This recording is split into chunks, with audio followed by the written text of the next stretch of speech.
when I tell you that this review could have been out much earlier on in the day, I promise you, like I've literally, what have I done today? I woke up nice and early, right? I had a few things to do actually. I had some stuff to do, but like I've just been prancing around. It took me like 2 hours to watch the episode because like I'm a person I can't sit still for too long. And furthermore, I was kind of like arranging. I was figuring out where I'm actually traveling next year. I've got a few places to travel to next year. Thanks be to God. But yeah, I was kind of sorting that out as well. So yeah, but this could have been out earlier. But anyway, it's out now. It's gonna be out now for you guys. So yeah. Again,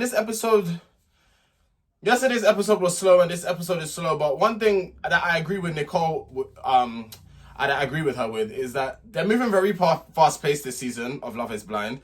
I don't know. We already have 2 engaged couples. And I'm thinking to myself, and I didn't know this, again, I didn't know this by watching Nicole, because I'm not a person that checks the episodes or how many episodes have there. I just watch the episodes, watch it until like until like I'm up to date. I didn't know that they released 6. Normally they release 4, but they released 6. So I'm thinking this season is going to be a little bit different. But before we get into it, please be sure to like, comment, share, and subscribe if you're new to the channel. And also, just to let you guys know, I am also on the road to 10,000 subscribers, so join the family. And yeah, without further ado, let's get straight into this review. So the episode starts off with Alli and Anton are meeting each other for the first time, seeing each other face to face. Anton's pupils weren't massive, by the way. Like, his pupils are like thing, and normally that's a sign of, if your pupils are big like that, especially when you're talking to someone, it kind of shows that how attracted or how in love you are with that person. And Alli is saying that she feels like she made the right choice by saying yes. And I personally really like Alli and Anton together. I just feel like they gel well. I just feel like the connection is there. And I just really like the vibe. Like, Alli is such like she's really feminine. Like, she's a really, really sweet girl. And Anton seems like the type of man that would really, really take care of her. So I really do like those 2 together. I'm actually shipping those 2, if I'm being honest with you. There's another couple that I wanted to ship, but then I got reminded of something, but I will get to it when I get to it. Then we get to Joe and Madison. Joe is asking about does the cats sleep in the bed? Now I want to talk about this. First of all, I want to ask this question: how many of you that have cats or that have dogs allow your pets to sleep in the bed with you?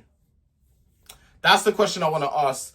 Second of all, this is an important question, because if I'm dating someone and you have a cat, that's fine. I'm allergic to cats though, so what we gonna do about that? Because when I was a kid, I didn't mind my cat sleeping on my bed. I didn't mind the cat sleeping on the bed, but you know what? If your cat or your dog is shedding hair, me personally, no, a dog will not be sleeping on my bed. A cat, because a cat is small. A cat is just small and cute, and it's fine. A cat can sleep on the end or sleep, like, I don't mind a cat sleeping on the bed. But a dog, for me, sorry, you can take your big self and that's why dogs have their own bed. No dog is coming and sleep on no bed with me. Sorry. Cats are just about bearable, but the thing is, I'm allergic to cats. So like, with my ex, for example, he has 2 cats, right? And when we used to sleep, the cats will sometimes come. I used to want the cats to come and sleep on the bed. The cats will come and sleep on the bed, but I would be allergic. But I used to say, F that. Because I do like cats. Like, am I a cat person? No, I prefer dogs. I do prefer dogs. But in terms of like, all I've ever known is cats. If that makes sense. Like, I've had a pet cat, and anywhere I've gone, kind of like for example, both my exes were cat lovers. So like I said, I'm mainly more surrounded around cats. But the funny thing is that I'm allergic to the cat, so I just have to make sure that I have my cetirizine on deck, and everything should be sweet, because then I start getting the wheezing and stuff like that. But mainly I think it's because when they shed. So that's why that's an important question. But what's funny is Joe has already asked these questions. I am all for like people sometimes forgetting, but are you actually paying attention to what I'm saying to you? Because why are you asking me 3 and 4 times? Are you paying attention? I like I said, I understand that people sometimes they can slip your mind. We're human. But if you're asking me 3 and 4 times, are you actually paying attention to what I'm telling you, or like you just not listening at all? Like, which one is it? He said that he wouldn't have asked the same question if it was a dog. And like I said already, no dog is coming to sleep on the bed with me. That's just not happening. Madison then ends up telling Joe about her eye condition. And she's saying that it's not 100% sure that she could go blind, but it's a possible chance that she could end up going blind. And Joe ended up saying that it doesn't change the way how he feels about her. We then get on to Nick and Kate. Nick bullies little kid, and I do that because he's not bullying, but it's like Nick would like kind of make fun of kids to like pick up girls. I think that's really whack, if you ask me. Just my personal opinion. Like you're using kids as a stepping stone to pick up women. Okay. And he also finds kids getting hurt funny. I want to add on to this. You see people that hate children, that say that they hate kids, you need to find God. And I mean that with all due respect. Because, like, I've been with people in the past that say that they hate kids. I've dated men in the past that say that they hate kids. And I really be looking at them sideways. I don't say anything, but I be looking at them sideways when they say stuff like that. Because for me, it's like, I get if you don't want to have kids. That's one thing. But for you to say that you hate children, what have children done to you for them? Hate is such a strong word as well. Like some people need to take that word out their vocabulary, because some people just be saying, I hate this, hate is such a strong, I don't think people understand. For you to have hate for something or for someone, they must have really done you something. You shouldn't have that in your heart, number one. And number two, what has a child done to you in order for you to hate them so badly? I don't understand. Kids are kids. Once upon a time, you was a child. So I don't understand how you can hate children. I was waiting to touch on this topic because, like I said, I've been with people in the past. I've dated men in the past that have said this. And I've always kind of like challenged them on it. And it's like, why? Like, what's your actual... And they can never have a valid point. It's never a valid reason, or they're just so annoying. But you're annoying now at your big age. So, what's tea? Like, the thing is, like, what are we really talking about? Because, okay, kids are annoying, but you're annoying me at your big age. What's really tea? But you don't hear me saying I hate you. Kids are supposed to be annoying. They're kids. You was once upon a time a kid, so I don't understand that mentality. I don't get it. I think probably therapy. I feel like people that hate kids is probably because they're still dealing with trauma from when they were children. That's the only thing I can think of. Kate is saying that she doesn't move to men. That's it's expected. Women are not really the predators. They like the men to do the moving, so it makes sense. This part I found really, really cold-hearted. She was in an 8-year relationship and she was even engaged, but then her mother had passed away. And then she found out that her ex had ended up cheating on her while she was grieving the loss of her mother. That man that done that will get his comeuppance, because that is disgusting. I'm so sorry. That is cold. That is cold. While you're dealing with the grievance of you losing your mother, sorry to hear that, by the way. While you're dealing with the grievance of losing your mother, and he does that, he'll get his karma. Don't worry. Don't even worry about that. Nick feels that she's the one that he's looking for.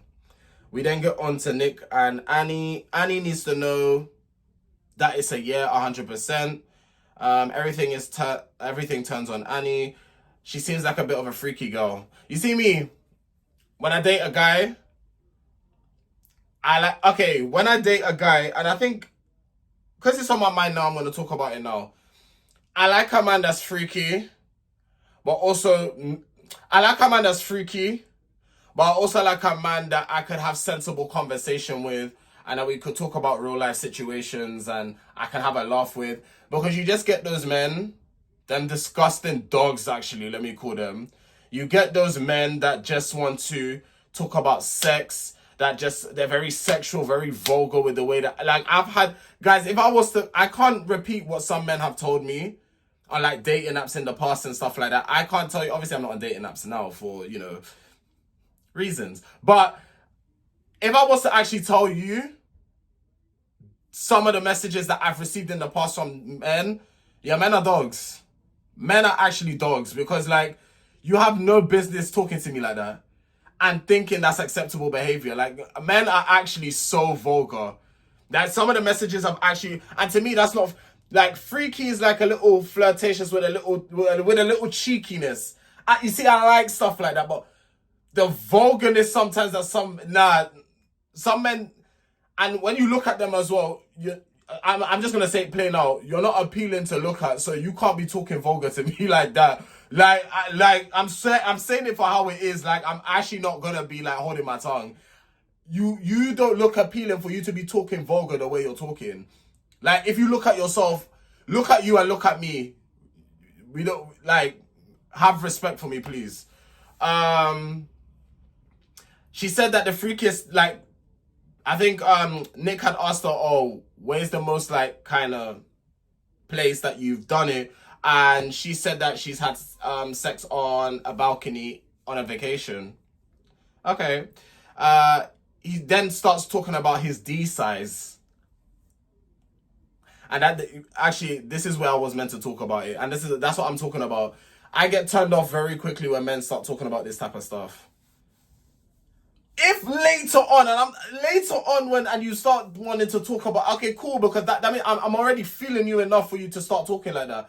If it's in the early stages and you start talking about your D size and you just want to start sending pictures and stuff like that, because what are we doing, sir? I didn't come here for that. And men think they're slick as well, because 9 times out of 10, you tell a man what they're looking for, they will pretend like they're into the same thing or they're looking for the same thing. But then when it comes to clutch, they end up sending you red snaps, purple snaps, and it's them of their. I be blocking men like that so quickly. Anyway, if men try that shit now, they get blocked immediately, because I'm only entertaining one person. So any man that tries it, they get blocked with immediate effect, because I don't know what you think you're playing at. I really don't know what you think you're playing at. You get blocked with immediate effect. But she's saying that her number one is Brendan. We then get to Brendan and Annie. This one is quite short. They're just discussing their childhood memories, and Brendan is saying his top choice is Annie. Now, we get to Edmund. I watched Nicole's review yesterday, and I had forgotten about this.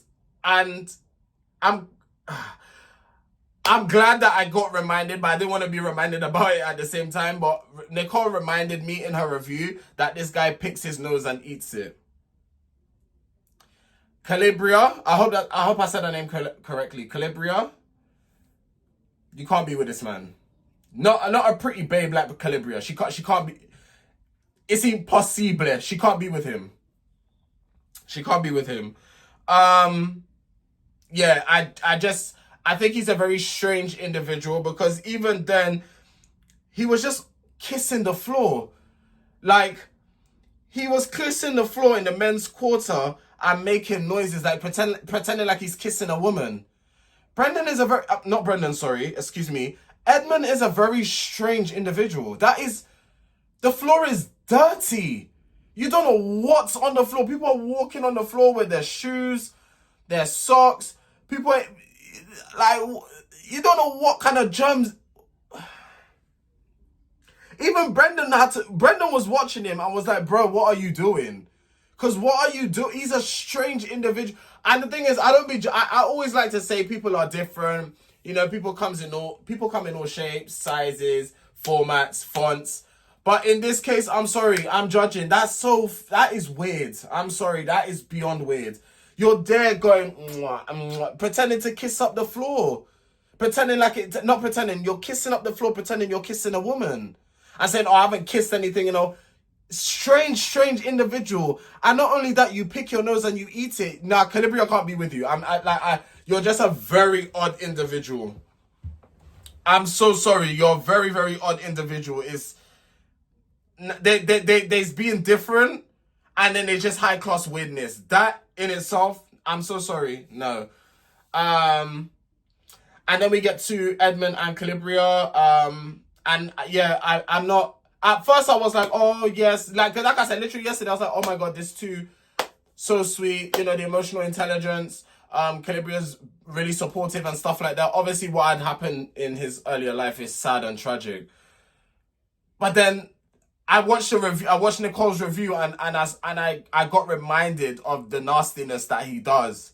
Calibria can't be with a man like that. So I can't get behind them. I can't do it. I wish I could, but I cannot. No, for the sake of him doing, I cannot do it. So Calibria must have asked him, what made him find peace, and he basically was saying his rollerblade community. Kalyabriah was saying that she doesn't talk to her dad as the dad was quite absent in her life. And it's like Edmund was saying, he forgave his mom and he will always have that love for his mom because that's his mom at the end of the day. Unlike Kalyabriah is grieving someone that's still alive because it's kind of like, why wasn't you in my life type of thing? Where were you? Why wasn't you present? And she said that she's tired of being tough. We then get to Megan, W, and Jordan. I can't lie, I'm quite liking Jordan's tattoos. They look quite good on him. I like his tattoos. And Jordan brings out the inner child in her. We then get to Megan, W, and Mike. And she says that she sleeps with white noise. I haven't done that in a while, to be honest with you, because most of the time before I sleep, I tend to watch, like I just have YouTube in the background or I'm watching something on YouTube. That's what I tend to really be doing. Their lifestyle, Megan W and Mike's lifestyles really match up. They're both very successful people. Like, their lifestyles match up. So I guess we'll have to see who picks who. Megan W and Blake. She was talking about how a friend's wedding or someone's wedding that she is going to, the venue itself costs 400 grand. So guys, if you are looking to get married, you better be saving your money from now because weddings are not cheap. Well, it depends on where you get married and how you do. If you want to just do a quick little reception thing and you don't want to go through, you just want to do a small thing, I'm sure it's not going to cost that much. But if you're one of those people that have dreamt from since childhood to do a big wedding, you better start saving. We then get to Blake and Anna and we have a little camping site. If that was the case, for me, if we did like a little indoor camping thing, happily, I would do it. You ain't never getting me to camp in no woods though. You ain't never getting me to camp in the woods. Never, never, never. They start talking about their favorite types of kissing. For Blake, he's saying it's like a quick peck. Anna was saying like it's a forehead kiss. And they both were saying like they do like a good makeout session. And then Blake must have asked, or I think they were playing like a game. And the card must have said, have you ever ghosted someone? And Anna said she has ghosted someone in the sense of like, if the conversation dies down, they'll just do it. I can understand. You know what? I can understand that. That I can understand because it's happened. I've done it many times. Other people have done it to me many times. Like if the conversation naturally dies out, then yeah, there's no reason to kind of continue it on or try to force conversation. But like I thought, where it goes wrong and where it's wrong to do this is if like there's a mic connection there, and you're talking to somebody, and everything's going good, and then one day they just vanish. That's where it's wicked. So yeah. We then get to Patrick and Casey. So Patrick felt like attraction was very important before this experience. I could never do a show like Love is Blind because I do not believe that Love is Blind. We have seen in many instances, for example, from Love is Blind UK, Megan and Kieran, they worked out really well. Like their love story is amazing. It's beautiful. But for me personally, I just don't believe Love is Blind. I need to know who I'm talking to. I need to look and know who I'm talking to. Sorry, like just for me, initial attraction is very, very important for me because I promise you now, and I'm saying this, if I was on a show like Love is Blind and I see the person and I'm not attracted to them, I will walk away. And I know that sounds harsh, but I have to keep it real to myself. I have to have that attraction to you in order for me to progress. So, yeah, I do understand the whole concept of getting to know someone for their personality. I love that for people. But for me, that initial attraction also has to be there. If the two don't correlate with one another, it's not going to work. I promise you.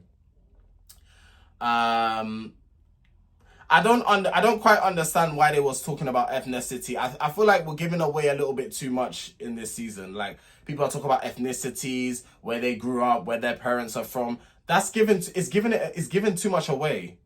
In my humblest opinion, it's given too much away. Like the whole idea is not to know these things. You're not supposed to know where I'm from, where my family's from. Like, you're not really, because then you can kind of guess like in your head, you're going to then start putting together what I could look like. So I don't really agree with that concept. I'll be very honest with you. Casey wants to know his ethnicity. And at first he was very hesitant to say like where he was from because he doesn't want to be judged for it. And then he ends up telling her that he's half Chinese, half Cambodian. And people, this is utterly disgusting what I'm about to tell you guys. People have told him that in the past that Asian guys aren't the most attractive guys, or that he's pretty good looking for an Asian guy. You know when people say stuff like, oh, you're pretty good looking for... That's also offensive. People see that as... People might think you're complimenting... Like, you might think it's a compliment. It's actually pretty offensive. Like, if you say to someone, oh, you're pretty good looking for a black guy, or you're pretty good... Because what are you trying to say then? It's like subtle shade. You're subtly shading a whole race. Like, people don't understand that. That's such a rude thing to say. And that's disgusting that people would say stuff like that. There's attractive people from all races and all ethnicities. If someone is not your cup of tea, they're not your cup of tea. But it's not all the time we need to voice that, you know? We then get to Patrick and Anna. Anna's parents doesn't know why she came on the show. I guess maybe to do with culture. Maybe they don't quite understand. Her parents are going to worry about her due to the fact that she doesn't have her phone during this experience. Like, there's no phones.